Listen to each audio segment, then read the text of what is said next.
Olá, queridos irmãos, que sejam de paz os nossos pensamentos e os nossos sentimentos. Nós do Grupo Espírita Paulo de Tarso, do Rio de Janeiro, estamos aqui reunidos com vocês que estão nos assistindo em tempo integral e também para aqueles que nos acessarão mais tarde, felizes por estarmos podendo transmitir juntos esse aprendizado de amor dos ensinamentos do nosso Mestre Maior.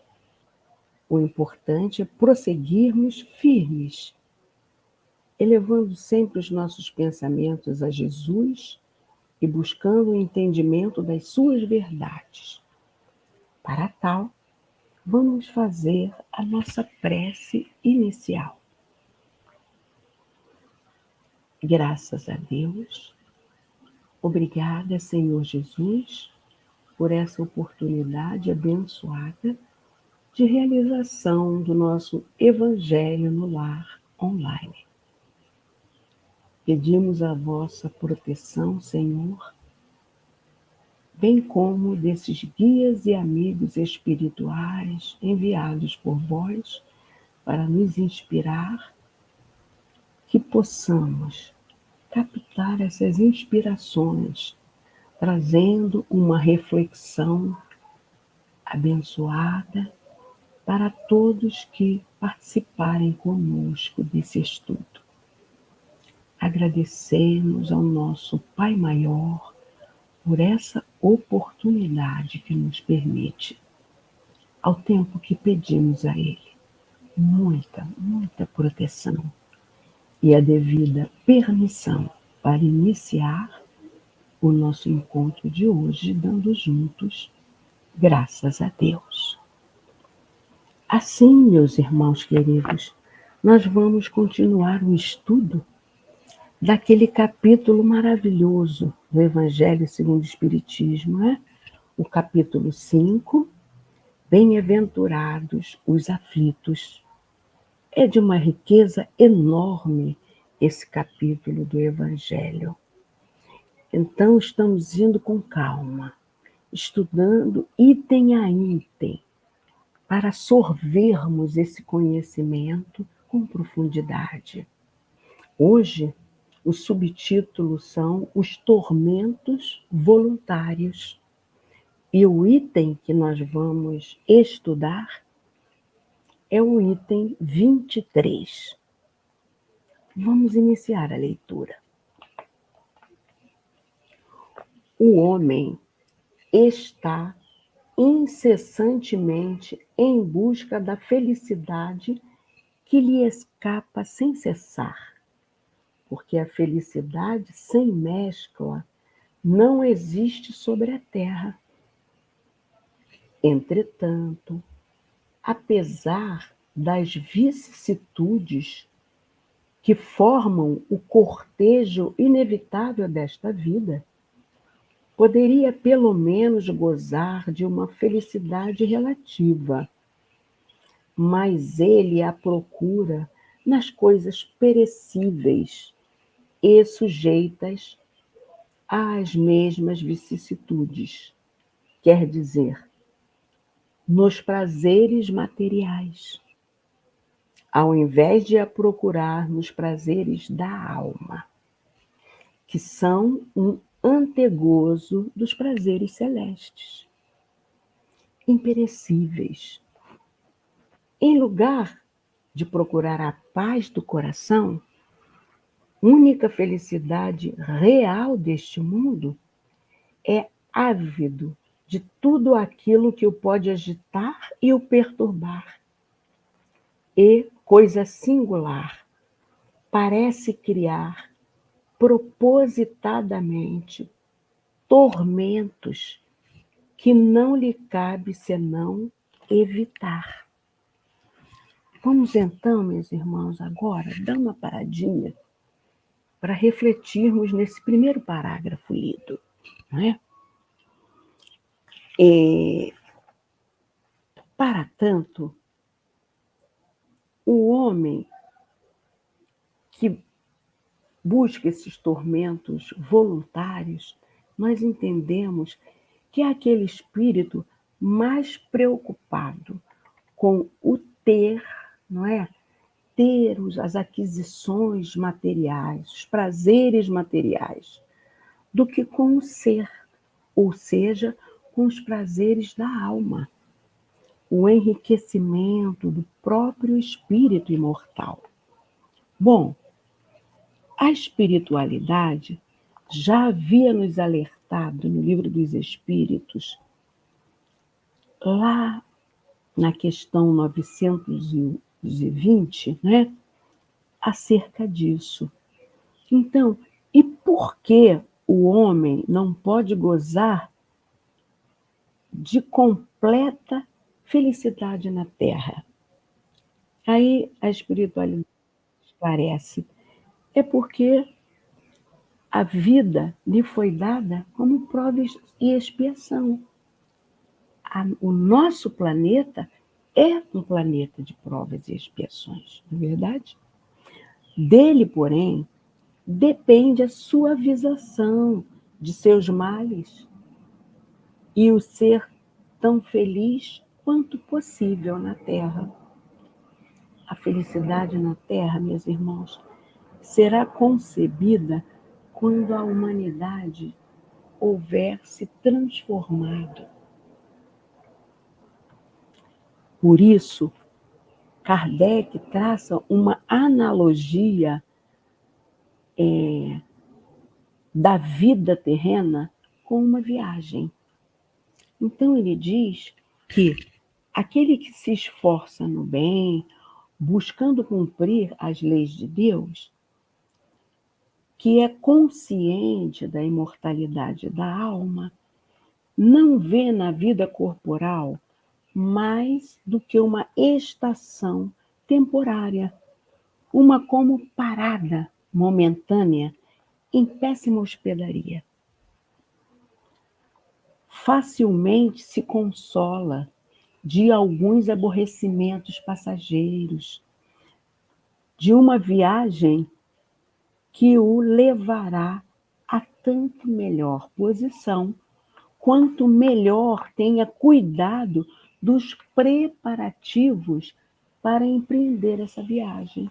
Ou seja, de como a gente se comporta no nosso dia a dia, enquanto aqui encarnados, se próximos do cumprimento das leis do Pai, ou se distanciados dele, não é verdade?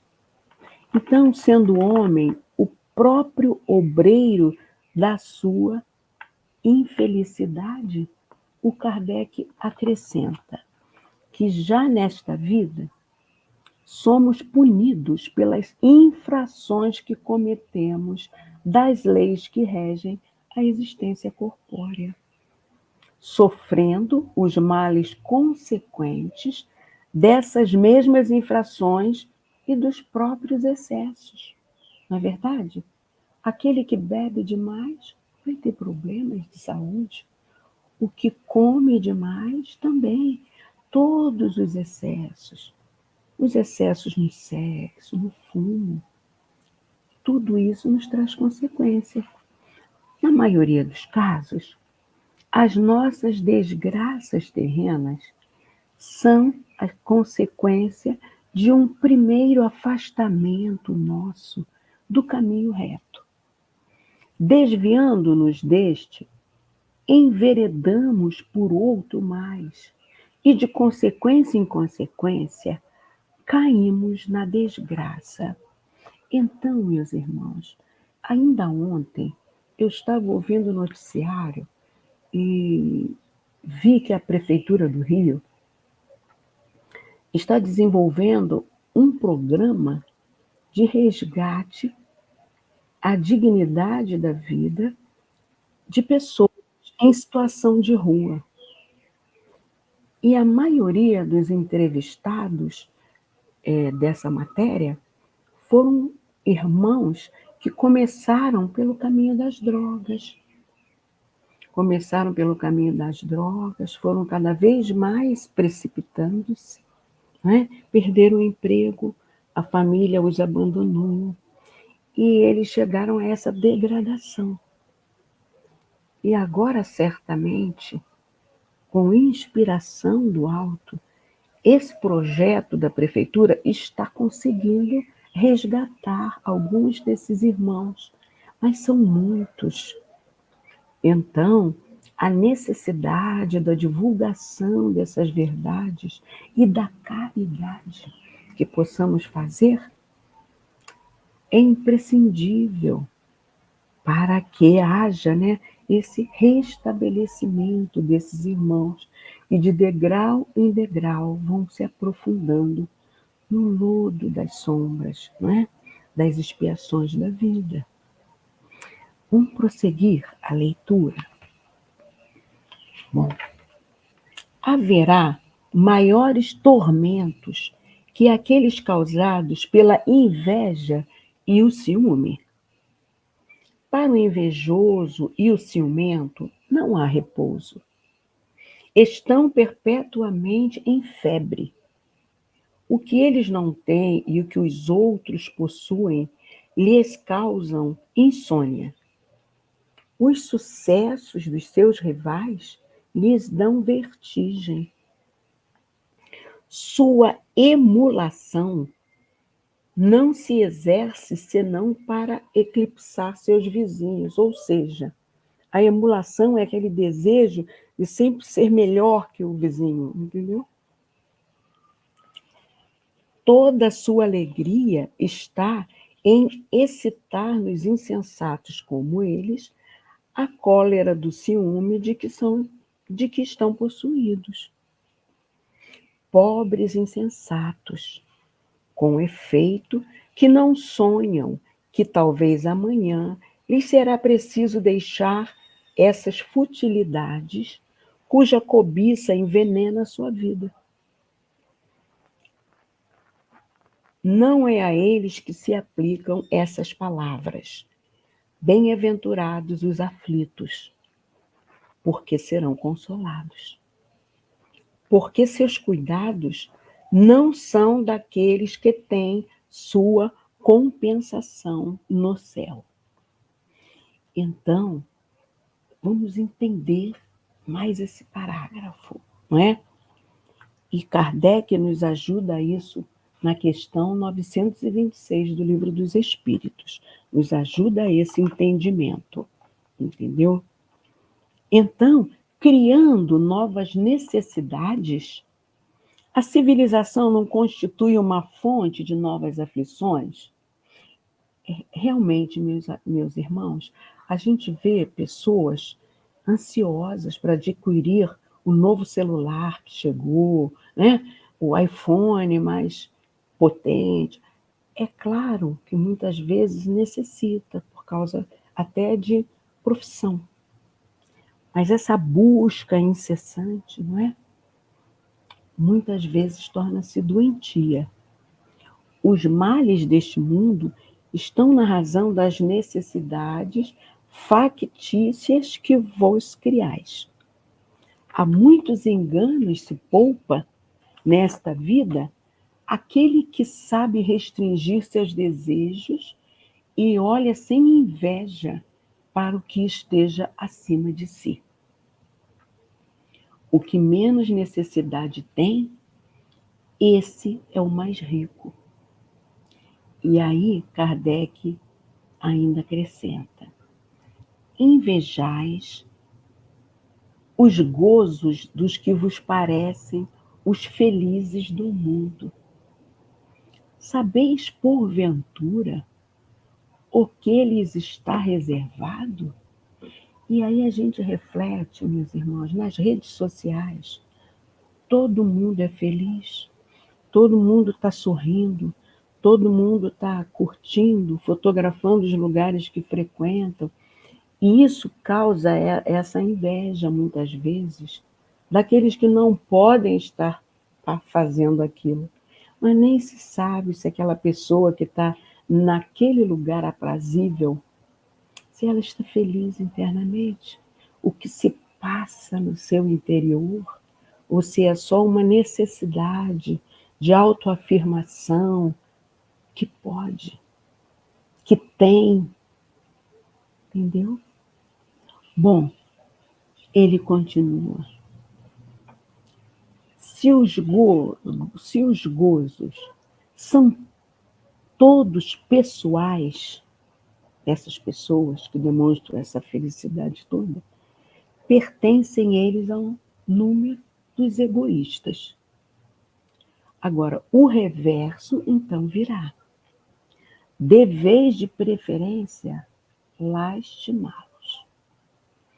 Deus algumas vezes permite que o mal prospere, mas a sua felicidade não é de causar inveja, porque com lágrimas amargas apagará. Quando um justo é infeliz, isso representa uma prova que lhe será levada em conta se a suportar com coragem. Então a gente vai relembrar de um mantra de Sai Baba, né? Muito falado por Divaldo Franco, que é aquele que tenta colocar no seu dia a dia, né, em prática. Entrego, confio, aceito e agradeço. Esse estado de coragem para suportar, sabendo que o Pai não esquece nenhum de nós e que não há mal nenhum que dure para sempre. Entendeu? Assim como não há felicidade eterna. Aqui é um plano de provas e expiações que nós passamos por altos e baixos. Sabermos vivenciar os baixos vai nos ajudar a sair deles mais rapidamente. Com confiança, com fé, com esperança no nosso Pai espiritual. Lembrai-vos destas palavras de Jesus. Bem-aventurados os que sofrem, porque serão consolados. Então, esses que sofrem com abnegação. Entendeu, meus irmãos? Então, vamos agora prosseguir, né? Esse item 23. De quantos tormentos, ao contrário, se poupa aquele que sabe se contentar com o que tem, que vê sem inveja o que não tem, que não procura parecer mais do que é.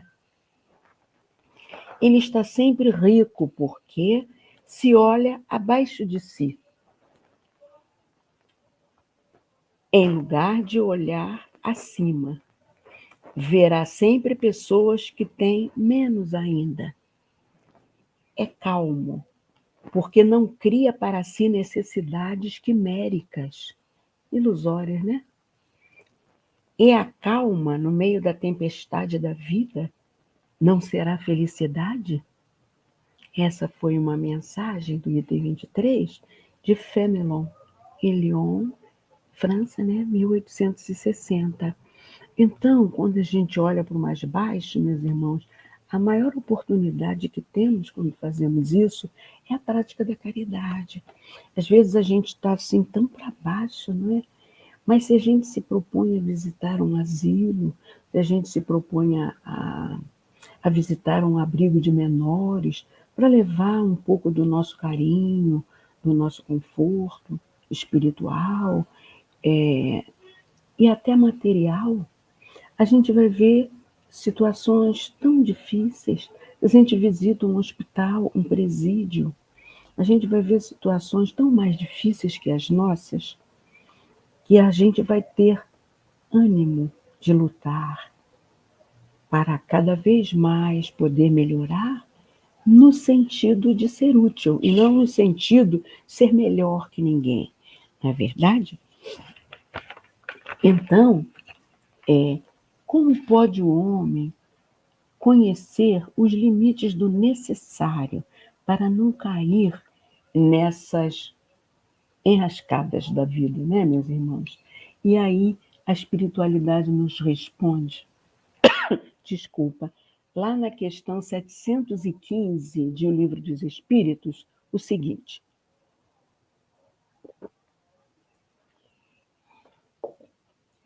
aquele que é ponderado conhece por intuição. Muitos só chegam a conhecê-lo por experiência e à sua própria custa. É porque ele já experienciou, até às vezes em existências anteriores, esse seu aprimoramento espiritual. Quer exemplo maior do que Chico, que conviveu entre nós, que ele já entendia isso tudo, que essas aquisições materiais ficam. O que levamos é o que construímos, de bom ou de ruim em nós, tanto que das tantas obras que ele psicografou, nenhuma delas ele recebeu um tostão. Ele direcionou ao benefício de instituições, né, de caridade, a FEB. Ele também recebeu uma vez uma parte da herança do senhor que foi o espírito que inspirou o espírito Voltei, enquanto na matéria, né, ele foi presidente da FEB, e ele destinou uma parte da herança dele para o Chico. O Chico poderia ter usufruído disso, não é? Mas ele nunca ficou com nada que ele recebeu. E ele doou essa herança que lhe foi deixada para a FEB. Então, isso é essa construção anterior, entendeu? E lá na questão 933 do Livro dos Espíritos, é dito o seguinte, meus irmãos: assim como quase sempre é o homem o causador dos seus sofrimentos materiais, também o será dos sofrimentos morais. E a espiritualidade responde que mais ainda, porque os sofrimentos materiais algumas vezes independem da vontade. A gente está vivenciando agora, por exemplo, essas intempéries climáticas causando um monte de transtornos, né? Que não dependeu da vontade das pessoas que estão passando por esses transtornos. Agora, o que ela continua a alertar é o seguinte: mas o orgulho ferido, a ambição frustrada, a ansiedade da avareza, isso é muito preocupante, a inveja, o ciúme, todas as paixões são tormentos da alma. Entendeu, meus irmãos? São os sofrimentos morais. E aí Kardec orienta que, de ordinário, o homem só é infeliz pela importância que liga às coisas deste mundo. Fazem-lhe a infelicidade, a vaidade, a ambição e a cobiça desiludidas. Quantas pessoas que crescem muito e de repente perdem o emprego, ficam tão desiludidos que suicidam-se, comprometem toda uma reencarnação. Então, se a gente estiver assim, voltado para esse conhecimento espiritual, a gente vai ter esperança para suportar, bom ânimo, para suportar essas duras provações, não é? Se colocar fora do círculo acanhado da vida material, se elevar seus pensamentos para o infinito, que é o seu destino, mesquinhas e pueris lhes parecerão as vicissitudes da humanidade, como o são as tristezas da criança que se aflige pela perda de um brinquedo que se resumia à sua felicidade suprema. Aquele que só vê felicidade na satisfação do orgulho dos apetites grosseiros é infeliz, desde que não os pode satisfazer, ao passo que aquele que nada pede ao supérfluo é feliz com o que os outros consideram calamidades. E aí Kardec diz que aqui ele está se referindo ao homem civilizado, entendeu? Porquanto ele ressalta que aquele nosso indígena que está lá, sendo mais limitadas as suas necessidades, ele não tem os mesmos motivos de cobiças e de angústias, entendeu? Diversa é a sua maneira de ver as coisas.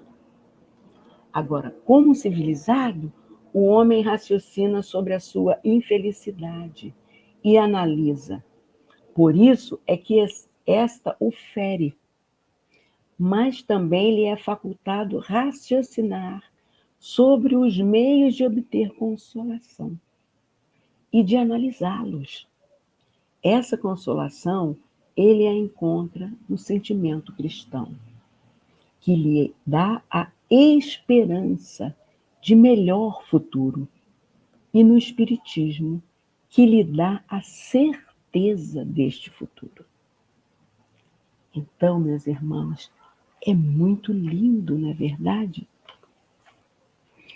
Os entendimentos que nos chegam por essa espiritualidade amiga, em nome de Jesus, nos fortalece, nos faz entender aquela mensagem do Mestre: na vida tereis aflições, mas tende bom ânimo, eu venci o mundo. E vamos nos apegar a essa fé, a essa esperança, a essa certeza que todos nós estamos sendo assistidos pelo Pai, seja em qualquer situação que estejamos, e que essa assistência virá. Sempre, meus irmãos, confiemos nisso. Então, por hoje, nós encerramos essas reflexões acerca do capítulo 5, item 23, né? E agora nós vamos passar, então, para a fluidificação da nossa água. Tá ok? Espero que todos já estejam com os seus recipientes, né, de vidro, preparados, para que possamos iniciar a nossa prece. Graças a Deus, obrigado, médico da vida, por esta oportunidade de fluidificação da água em nosso lar. Que esses benfeitores queridos, que aqui estão em seu nome, possam trazer dos laboratórios espirituais todos os fluidos que sejam necessários.